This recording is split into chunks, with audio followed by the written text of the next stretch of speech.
Welcome to Sunday Night Prime. I'm Father Andrew Apostoli, and it's my joy to be your host for this program today, which I'm sure you're going to find very interesting and challenging. But before we get into it, I'd like to remind you, if you have any questions, comments, even suggestions about kinds of programs you'd like to see here on Sunday Night Prime, please send your emails to sundaynightprime@EWTN.com. I'll repeat that, sundaynightprime@EWTN.com. Well, tonight's program is going to be a very special one, a very challenging one. You know, the world we live in today, there are many changes going on in the world. Some are good, but many are bad. You know, a lot of things happening in our own nation and around the world that are going in wrong directions. You know, there's challenges against life, the sacredness of life, you know, with abortion, euthanasia, the whole culture of death. There's challenges against marriage, the sacredness of marriage as God made it when he made male and female, and the two of them were to come together and produce new life. That's being challenged, especially with same-sex marriages. And then, you know, there's the whole spread of a kind of atheistic sentiment in the country today. In the world today, we don't need God. How many people have given up their faith in God? And at the same time, we find the world to be in a very tense situation.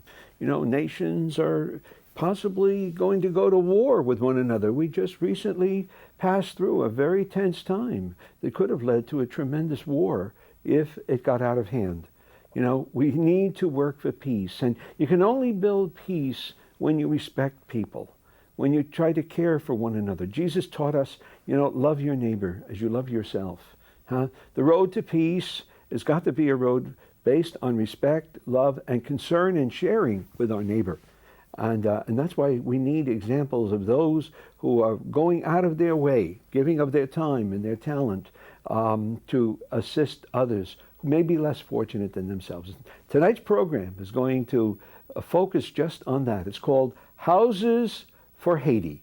And it's my privilege to introduce two very special guests for tonight's program. A good friend, Charlie Moran, okay, who is with the Friars Suppliers, and he'll tell you about that. And my own confrere, Brother Crispin Mary Rinaldi. Charlie, brother, welcome to the program. Thank you, Father. And Thank you. I'm sure you're going to really have a powerful message to share with our people.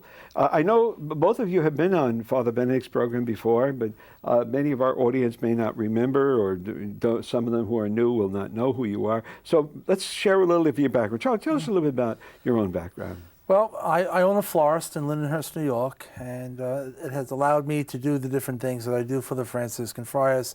My wife and I, some 17 years ago, started what is called Friar Suppliers. We feed the friars and the sisters through monthly contributors who send us donations, and then the friars and the sisters, they send us in a list of the different food that they need for the month.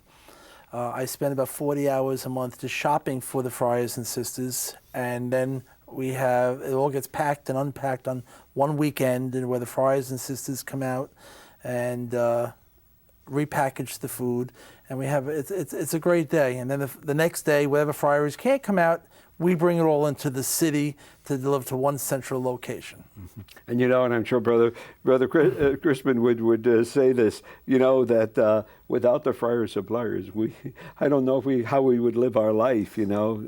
Thank you, Charlie, for that. And Brother, right. You too, your own great work with the poor. Right, you know? Yep. Yeah, also kind of feeding people in New York City. But the other side of the table, we welcome our brothers who are homeless, especially in the New York City area. We have what's called St. Anthony Shelter for Renewal. It's a large building that was given over for our use years ago, and we welcome in anybody who's homeless, as long as they could pass a drug test and a breathalyzer. We welcome them in, if we have a bed, of course. And when they do get a bed, they can have that bed for 6 months, every night for 6 months straight. Mm-hmm. And it's the Shelter for Renewal. So on a daily basis, there are things set up and programs put in place, and relationships that are cultivated that aim at the renewal of the individual. It's a personalistic approach to conversion, to rehab and recovery from drugs and alcohol, and a hands-on approach to the poor that goes to the very core of the individual, speaking to his heart. and trying to root out with the light of Christ and prayer and fraternity the causes of poverty and homelessness, and some of the wounds that maybe result from poverty and homelessness. So that's our mission. That's a great thing. When we remember we're made of body and soul, and we have needs of the body, and so when we talk about the works of mercy, we talk about the corporal works of mercy, the feeding the hungry and giving drink to the thirsty, shelter to the homeless, and so on. But then we have the spiritual part of each person, and to realize that teaching people to forgive injuries, to pray for the living and the dead, to be kind to one another, helping, instructing the ignorant and those who need good education and so on. So there's so many things we need to do. And that's why the work especially with the Friar Suppliers and then St. Anthony's residents there in the South Bronx, I often think of Pope John Paul's great vision, as he said, to build a civilization of love. Yeah. And we need to do that. That's why God created us. We're in this life to know, love, and serve God here. Right. And that means really being concerned for our brothers and sisters. And I know your work has been really been helping in so many ways. I know, Charlie, how long have you been working with the work of Friar Supplies, and how'd you start? Friar Supplies was started about 16 years ago, where we saw a need, and we were talking to one of the friars, and I said, "Well, where do you get your food?" And he said, "Well, people give it to us." And I said, "Well, what do you have? What do you get a lot of?" He goes, "Well, pasta." So I went like with meat sauce and meatballs and sausage. He goes, "No pasta," and I was like, ugh. Then I said, "What about like vegetables?" He goes, "Well, between June and September, people are very generous and they give us a lot of food from their gardens." And I said, "What about fruits?" He said, "Well, they're a dream." And I thought to myself, it's like, it's one thing to give your life to the Lord, it's another thing to starve. So I went before our prayer group that we have that meets every Friday night, and I explained the situation, and I asked each one of them if they would just give me a sum of money every month until the month after they die, so I could buy just meat. We started with just buying St. Joseph's Friary meat. And that was 5 prayer group families, and it started to grow, and people started to ask questions, and our goal with Friar Supplies was never to take care of all of the friars' needs. Mm-hmm. Our goal is to fill in the gaps. Okay, someone gives them tuna fish, I'll give you the mayonnaise to go with it. Okay, someone gives you have enough pasta, well I'll give you sausage and meatballs to go with it. We don't buy high-end products for the friars. We respect you of our poverty, and we make sure that we don't buy you anything that would go against your wishes. Mm-hmm. That's very, very, very, very helpful. I know, because I wonder often, if we didn't have, benefactors like yourself, Charlie, and all those with you, the Friar Suppliers, we wouldn't really be able to live our life. We don't have jobs that bring income in. How could we focus on working with the youth? How could we focus on working with the homeless? If we had to go out and get a job each day to try to bring some money in, we wouldn't be able to do that, So we're very grateful. And isn't that, it goes all the way back to the gospel, doesn't it? Huh? When we think the gospel tells us that Jesus and the apostles, there were a group of ladies who used to support them out of their means. They provided the food and the things that Christ needed, and the apostles, and so it's rooted way back, in the gospel. Even St. Paul, he said he worked with his hands to help not create a burden, but even he had to receive food from the different churches they provided for him. And brother, you must see that too. I know in the South Bronx it's a tough place. Right. Yeah, it's one of the challenges you mentioned about working and enjoying the fruit of your labor, and that's our initial commission by the Lord. Cultivate the land and bring forth the fruit, that be stewards of the earth. And so we have that commission to work and to bring about, through our use of our talents, the things that we need to survive. And as you know, and many of our viewers already know from the economy being the way it is, that it's difficult to have that happen. There's something short-circuiting. There's oppression and different things that fall through the cracks and on the secular level or the temporal level. So a lot of our guys oftentimes have the means, have the desire to do that, but can't do it. And for whatever reason, sometimes it's mental illness. Sometimes it's just simple, economic situations. There isn't enough job availability, all kinds of things. But we encourage them in the shelter not just to receive things, not just to, we're not about handouts, but we're about encouraging and enabling the guys to stand up and take responsibility and do what they can to support the community, to support the brothers in the house, and to take responsibility and take control of their lives through the power of God. Once this healing starts taking place in the life of the individual man in our shelter, then he has the strength now to take responsibility for things that maybe were out of control in his life. Yeah. And from that it comes forth the healing with the family, right. Reconciliation with God, of course. A lot of guys come back to confession. Every year we're blessed with many men who enter the church in the shelter. Some of them, were Muslims, some of them atheists, Jews, people, and we don't proselytize, but the simple experience of the goodness of God's mercy that we always talk about in the shelter is very attractive to so many of the men. So that's really a beautiful thing to see in the shelter, and thank God for that. Yeah. You restore a kind of dignity to people, right. and like you become that support system, right. that gives them a chance to try to get their life together. I know they would seek whatever help they can find, jobs that they can get, right. and I know that the Friars there, and of course we got St. Anthony's shelter, and St. Anthony had his great love of the poor. He's always known for the bread for the poor, right. and then Padre Pio, who had a great concern. We had another shelter for him, for the people who don't know of our Padre Pio shelter. He was concerned for the poor. Remember, he built that big hospital there in southern Italy, which gives care free of charge. Wow. It's all supported by the donations of very good people. So there we see, too, how the people have helped us to be able to do that work, And now I know, Charlie, you're going back to the Friar Suppliers. You supply how many of our sisters and friars? We're feeding 3 convents and 7 friaries.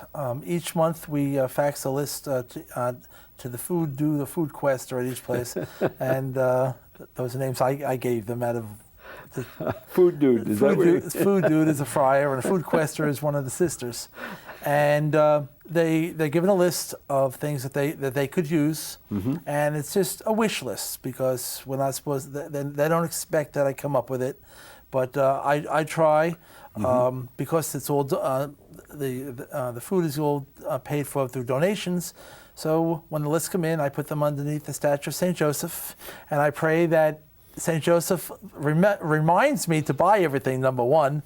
And then when the bills come in, we take the bills and we put them underneath the statue of St. Joseph, that he has given us enough money during the course of a month to pay for all the food. Oh, so St. Joseph has a lot to do with the running. And I can tell you, we're doing this now 16 years, and in 16 years, only twice St. Joseph hasn't paid the bill on time.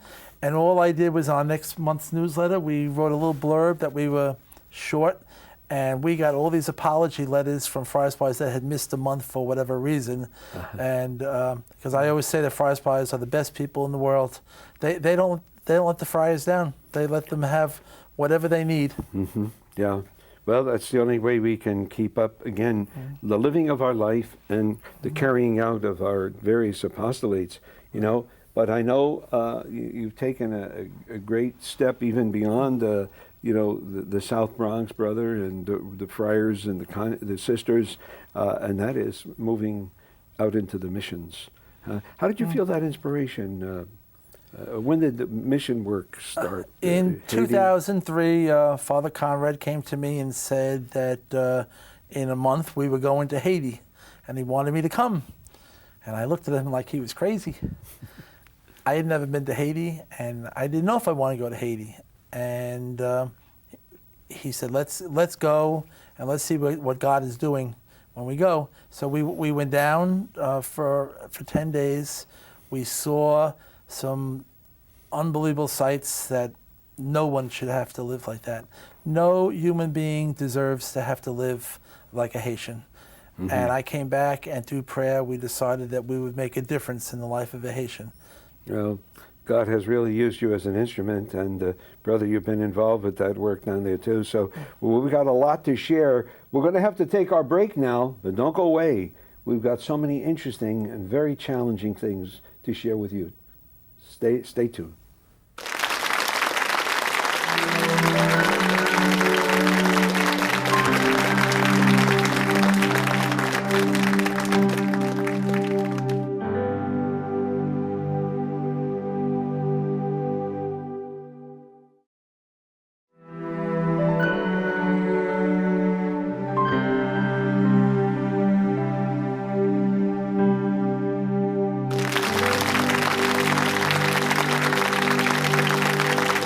Welcome back to Sunday Night Time. I'm Father Andrew Apostoli, your host for tonight's program, and our special guests are Charlie Moran and Brother Crispin, who one of my confreres is Franciscan Friar of Renewal.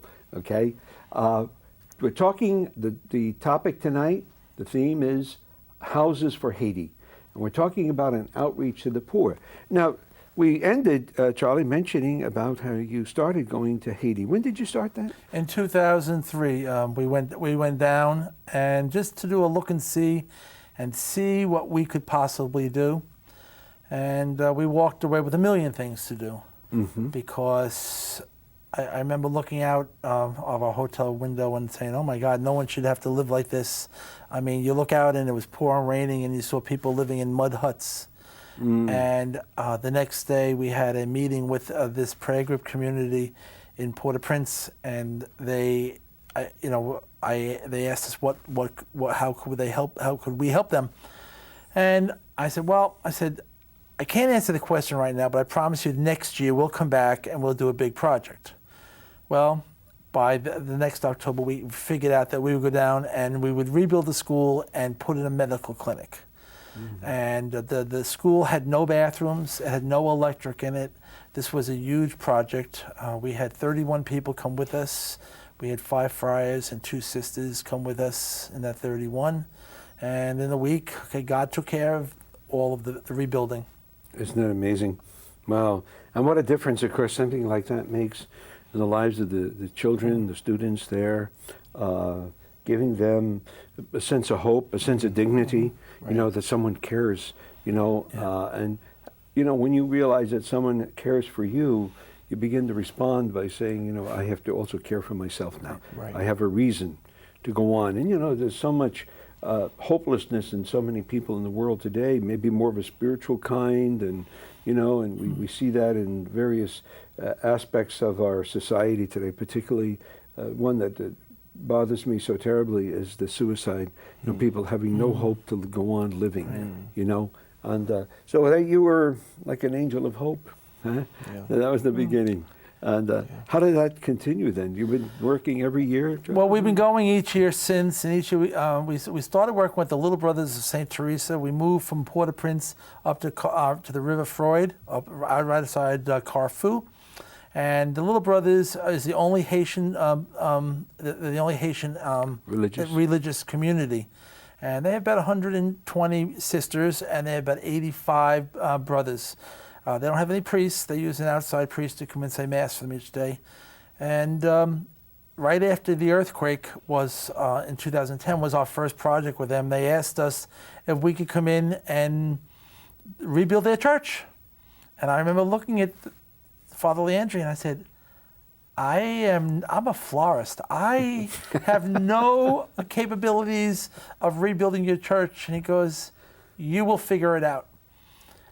And I said, Father, tell me what's involved. And he showed us some pictures of the church that had collapsed, and the main supporting walls needed to be rebuilt. And the windows were all cracked. And he said, you have to bring someone who can do some welding work. And Father Richard Roma was at this meeting, who was a Franciscan friar, and he says to me, do you have any other projects? And Father Leandri goes, no. He says, this is the project that you're going to work on. So I remember saying to him, I said, well, how about we maybe rebuild some of the classrooms and build you some benches, and we'll do a food handout? And he goes to me, no, my church needs to be fixed. You have to fix God's house of worship. So I didn't know what to say to him because I really did not have the answer. And he says to me, if you say your rosary every night, the Blessed Mother will send you somebody to fix my church. Wow. This was in February, and the night after Mother's Day, because like I said earlier, I own a florist, a man calls me up and he gives me his name, and he says that he heard that I'm going to Haiti and I need a welder. And I said, I do. He goes, well, what does it pay? And I said, actually, it doesn't pay anything. In fact, you have to do fundraising. You have to pay for your own airfare. And he thought I was crazy. And I said to him, I really need you. He goes, well, I'll talk to my wife, but I don't think I'm going to go. He says, I don't think I should have to pay. You should be paying me. And the next day he called me back and he agreed to come. And he again asked if I could pay for him, and was I paying for anyone? And I said, well, we are paying for 2 people, 2 Franciscan friars. He goes, well, why can't you make it be 3? And I said, well, if you want, I'll go out and I'll beg for you. So you're gonna beg for me? I said, yeah. And well, he ended up coming. He did a remarkable job. Okay, he talked very quickly as an American, and when you talk to Haitians that don't understand any English, there were times when he would lose his temper. But by the time we left 2 weeks later, the whole church had been rebuilt. I always hire Haitian workers to work with us, Sure. so that they can have a job. Mm-hmm. I give them 2 meals a day because most Haitians don't eat. Yeah. And the workers that work for me, I could say I feel very blessed because I have the best workers. I have the best translators that work with me, you know, and they appreciate all the friars and the sisters coming down, and all the work that we do. Mm-hmm. That's amazing. Yeah. It's amazing, Father, the destitution of the context in which we're talking about. You mentioned about hope. You know, it's hard for us in America to realize living in a situation where there is no alternative. There is no Home Depot. There is no store, there's no home store to go to, or there's no government program. There's no nothing, and you just sometimes people could just sit there and die or just starve to death. It's just that's it. So you see tons of people in villages and kids and there's nothing. There's no infrastructure. There's no program. There's other than church organizations and what we call NGOs, but and Charlie's vision of helping people on a one-by-one individual basis, and again, it's hard for us to understand until we actually experience it. But there is really no hope down there, and if we didn't, Father didn't have that help to rebuild the church, it wouldn't get rebuilt, and they'd be meeting in tents or under trees or something. I like the way he said, God's house first. Right. Right. And when you're in that midst of that kind of poverty, and that God is my trust, the Lord is my shepherd, and He will provide. And that's right. Well, thank God. How does that affect the other volunteers? Not the religious, not the friars or the sisters. Are they deeply affected? They're very deeply affected. In fact, when I'm asking people to go, I always say, how would you like to come and meet Christ? Come with me to Haiti, and I can guarantee you during the course of the week, you will meet Christ. Okay, and I can tell you that so many people come each year. We usually have between 20 and 25 people come on each trip, and each person is touched in a very different way. Whether you're playing with the kids and you're seeing Christ in each one of those kids.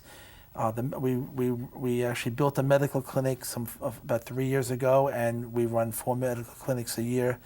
So we send nurses and doctors down, and they get to see Christ in each one of those patients. As the brothers are working on the houses or the latrines that we're building, and the people are just appreciating every little thing that we do for them, because they know that they rely on Jesus Christ each day. For their daily bread, they rely on Jesus to feed them. It's a powerful thing. Yes, really, you can see the hand of God and what Jesus has taught us. When He said, "I was hungry, and you Right. fed me." You're literally feeding Christ in the poorest of the poor. Mother Teresa taught us that, didn't she? Yes, she did. And in Haiti, the poorest country, right, in the Western Hemisphere, you're dealing with the poorest of the poor right there. Father, as one of the team members, we were in and among the village life, doing our work in different places that we're building or helping people, and regularly, daily, you meet people who are literally starving to death, and that's one of the most challenging things I've experienced there. And there's nothing else you could offer that person other than hope in Christ, a relationship with the Lord, that there's life eternal, and it's not just sentiment. It takes on a depth in that context of starvation and absolute poverty. The hope that Christ holds out for us, that there is a kingdom of heaven, there is eternal bliss. Lazarus will go to heaven. Yes. Yeah. Yes. And it's just one of the most challenging things to look in the eyes of a starving person, and I have nothing to offer them. I'm going to go home, and this person will remain there. But they do take the seed of faith away. They do take the prayer away. They do take the word of truth that we could speak. And we listen to them, and they witness to us with their joy and their absolute poverty. I believe Christ is in them and with them, and so often we experience Christ in their joy and their peace in the midst of great suffering. This past May, I received a phone call from one of our translators. His name is Fritz, and I could tell on the phone that something was the matter. And this man never asked me for anything. And I said, what is the problem? And he goes, no, it's okay, it's okay. And I said, well, then you're going to have to go to confession because you're lying to me. So he says to me, I haven't eaten for 4 days. He says, and all my usual sources of getting food, nobody has any food that I can have. And I just said to him, I said, you go up to the Little Brothers St. Teresa, you tell him to go to the computer, he will see an email from me, and they will take care of you. And I said, we'll Western Union use some money. The Friar Suppliers are the most generous people in the world. They allow us to take care of all these different needs, buying the houses, building the toilets and stuff. So through them, I'm able to take care of this sort of stuff. The brothers down there, they rely on us because, religious communities in the States are lucky enough to have benefactors.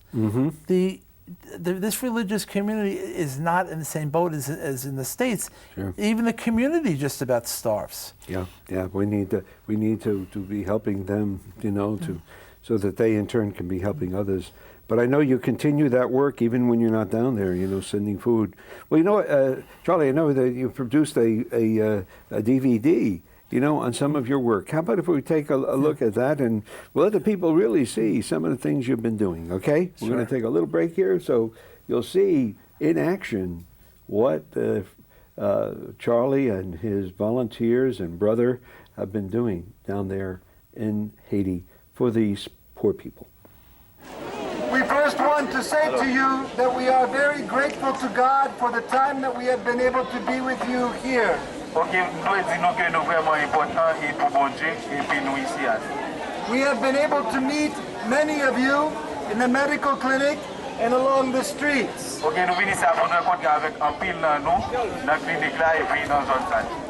we have been able to work in some of your homes, helping to build the latrines.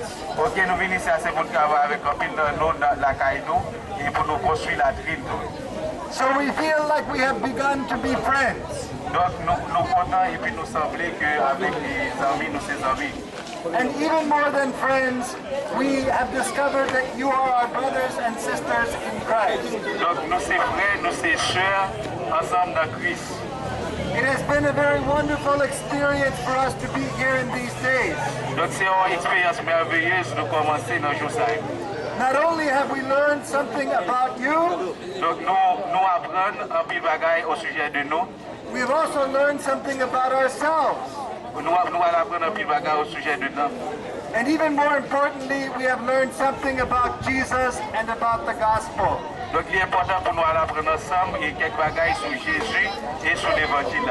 Boy, Charlie, that was a powerful message. Wow, I hope our people appreciate the work you're doing down there and giving at least a beginning of a hope that they would not have had. And Charlie, this DVD is available, isn't it? Yeah, so anyone who watches this program can just go to our website, friarsuppliers.com, and just send us an email message, and we'll gladly mail it out to you in a couple days. Okay, that's very, very good. And maybe some of you will be inspired to be joining or doing something comparable. Not everybody goes to Haiti, just like not everybody went to Calcutta when Mother Teresa was there. But she would say, do the work of Christ where you are. Bloom where you're planted. Remember that old saying? Yes. That's where it begins, and you never know where the road is going to lead you. So, but you know what? We have to take another break now. Now, don't go away. We've got a very powerful part of this program. It's yet to come.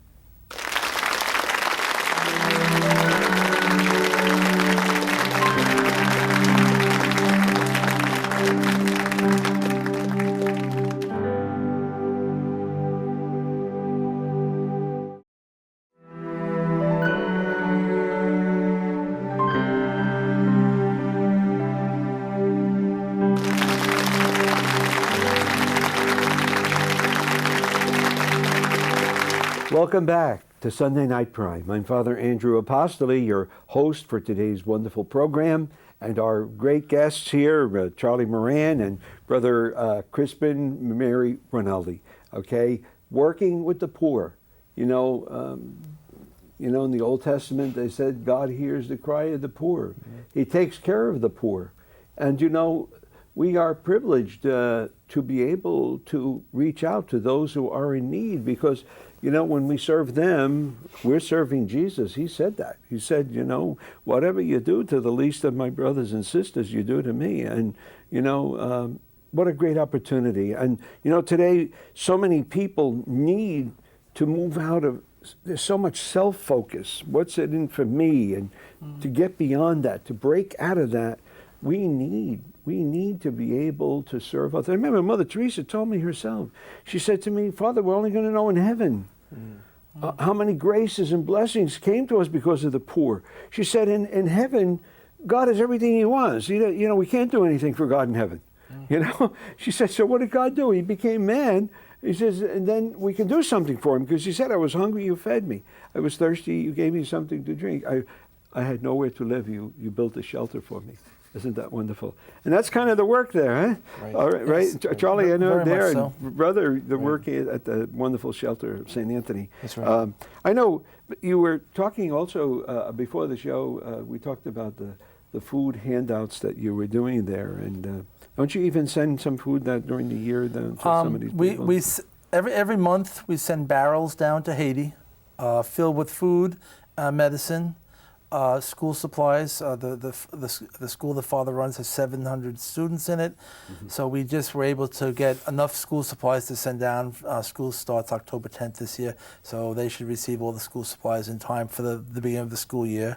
One parish actually did a backpack collection for me, and they came up with 1,300 backpacks, which is more than I need for this year. But my garage they'll send my garage until I need them. Every month we send food and medicine down. I have my 3 translators. I try and feed them every month, rice and beans, simple foods, but something to keep them nourished. Every barrel that we ship, costs me $150 to ship. And thanks to very generous benefactors, the bill always seems to get paid. But that's because we take the bill and we put it under the statue of St. Joseph. St. Joseph. You keep him busy, don't you? We keep him very busy. I have always lived with, for everything that God has given me, you owe back. And I never thought that the Friar Suppliers and the Haiti Project would get as big as it is. But each time I go down there and I see these Haitian people, I come back and I say, I have to help more.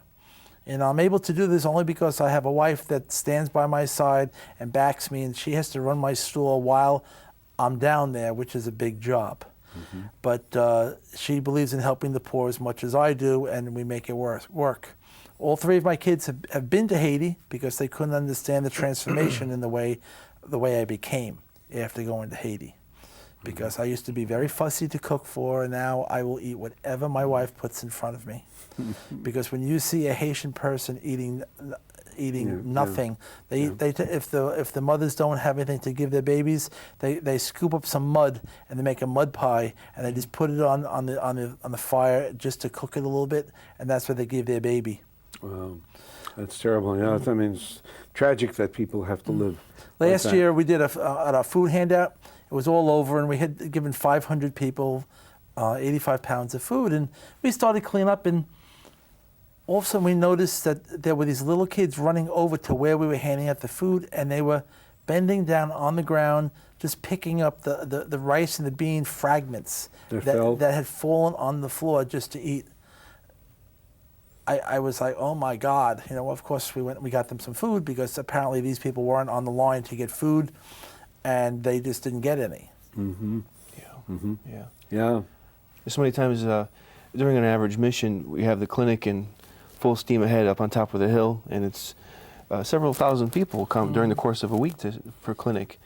And then the rest of us on the construction crews are doing the featured projects. This year we're doing the houses. Years prior we were building the latrines to fight the cholera epidemic. Yeah. Well, why don't you explain that, something about that cholera epidemic, how all your work was so effective? Didn't you get didn't the government acknowledge your work? The government? Well, many of us probably heard a couple of years ago how there was an outbreak of cholera across in the Caribbean area and even in our own country to some extent. And that was large in part due to lack of sanitary conditions. And in Haiti, again, really there's no infrastructure in the areas we're working at. And there's no sewers, no running water, nothing. And you can imagine feeding your baby a mud cake for food. So that, I mean, if you're eating dirt, basically, you can imagine the rest of life is very, very primitive. So cholera, among other diseases, was just rampant. So by God's grace, through the inspiration of the brothers and Charlie's saying yes to the Lord and the benefactors enabling us to build these latrines, several hundred latrines across the villages. And we're talking about villages on the sides of cliffs, you know, and we have to carry all the materials on our back, 2x4s, 100-pound bags of cement on our backs, up and down these cliffs, to these makeshift areas where people live on the sides of these hills. A lot of work. It took 2 years. And maybe, Charlie, you could take it away from here. In the course of 2 years, and course of 2 trips, 2 years, we built 300 toilets in a village that had none before we started. Wow. And I can remember when the brothers first asked me to do this, I was like, "You want me to do what?" But then this past April, I was notified from the Haitian government that because of all the toilets that we put in, that they've taken this little village that we work in off of the cholera alert area, which is huge because this little village had been on the cholera alert, for 20 years. So we did make a difference. And that's always been my goal. I mean, I don't expect to be able to go into Haiti and solve all of their problems because that's not possible. I'm just Charlie Moran and Friar Suppliers and very generous people. But if we can go in and just make their lives just a little bit easier, give them food for a month so they don't have to worry where they're going to get their food, build them a house so they can feel like a human being. Yeah. We ship clothing down. People give us, if it's new clothing, I ship it. If it's gently used, okay. I would never send clothing down to Haiti that I wouldn't wear myself. Yeah. We send pots, we send pans, we send utensils. People are always dropping things off at my house. I came back from vacation. I went into my garage, and there was 175 cases of vitamins in my garage. And I just looked at it, and I'm like, that's a lot of work. But with the grace of 2 homeschooling families, they spent 2 days repackaging all the vitamins into bigger containers, loading the barrels, and off to Haiti they went.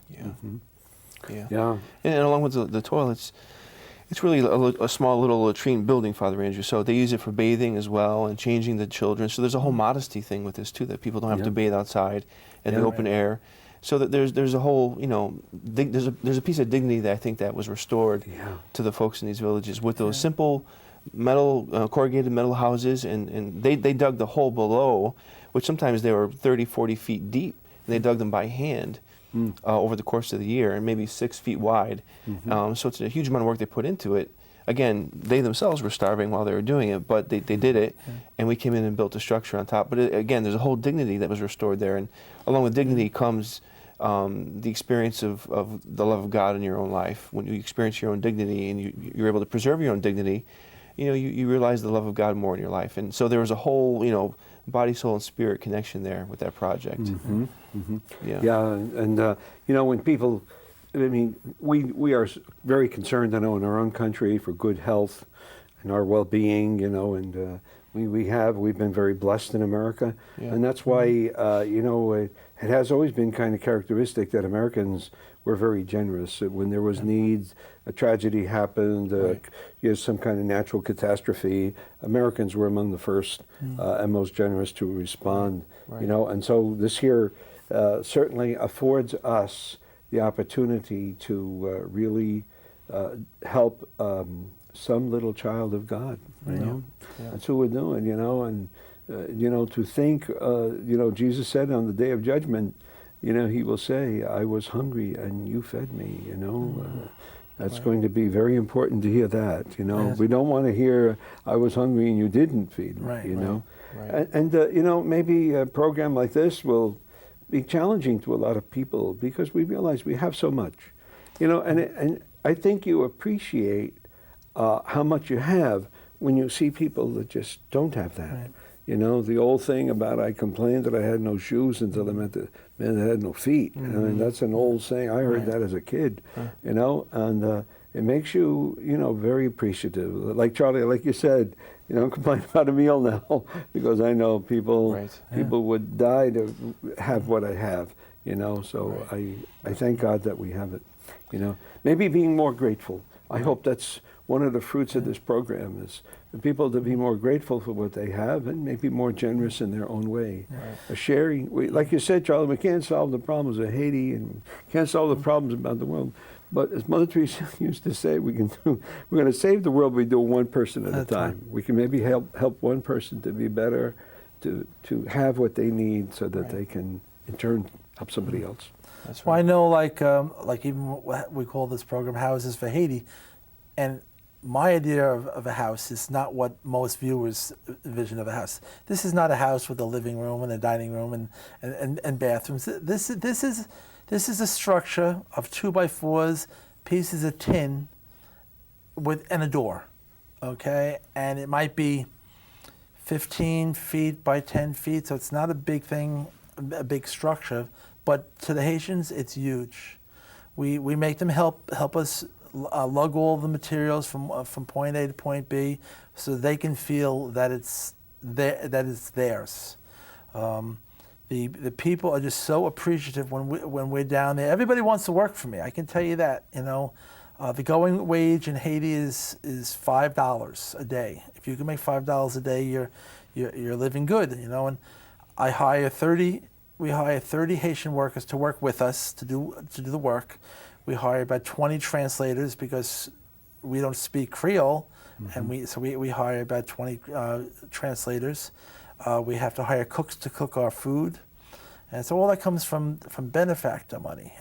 Each house costs about $400 to build, which is really not a lot of money, by U.S. standards. And when you look at the people that are getting these houses, they're crying as we're building them for it. They're just so appreciative for what we do, and they all know us as we come walking in and walking down the road, and they greet us at church and stuff, and they're just so appreciative of every single thing that we do for them. Right. Yeah, because to say this is mine. Huh? Yeah. A man's home is his castle. Remember the old idea. They may not have very much, but they have more than they had before. Or should I say, didn't have before. So it's a wonderful thing. It's like kind of like an angel. Man like angels. I think there's a wordless message that's also spoken by the missionaries that go down in the group. There's a message that's spoken without words. The communication is very difficult because very few people speak English. We hardly ever speak Creole. Maybe a few translators among us so the communication is difficult, but nonetheless they know that God is loving them in a very direct way because they know we're from the church. Our constitutions permit us to wear work clothes when we do things like this. So I wear work clothes when I'm on the construction teams, and the other friars do as well. And so, we blend in. But then when we make an appearance in the evening, we make a point to walking through the villages with our habits.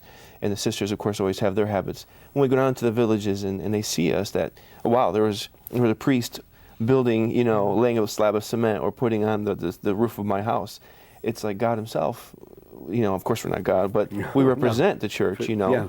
And not only that, but the missionaries too, the lay missionaries, they're very obviously Catholic people. And the people know that God loves them through the church, and it's a real experience of God's direct love, without words. Again, Sure. I think just recently the Holy Father, in the news at least, it was when he bought that 1984 Fiat, the little car, and he was intending to drive it around the Vatican grounds. How much that spoke to so many people across the planet. The simple witness value of that simple gesture, buying a humble little car, and so. Simple witness values touch very deeply to the soul of many people, and putting in something like a latrine or building a house for someone is very, very meaningful and could bring them back to the church. You know, we're really fighting actually a spiritual battle down there because not Santeria, the voodoo.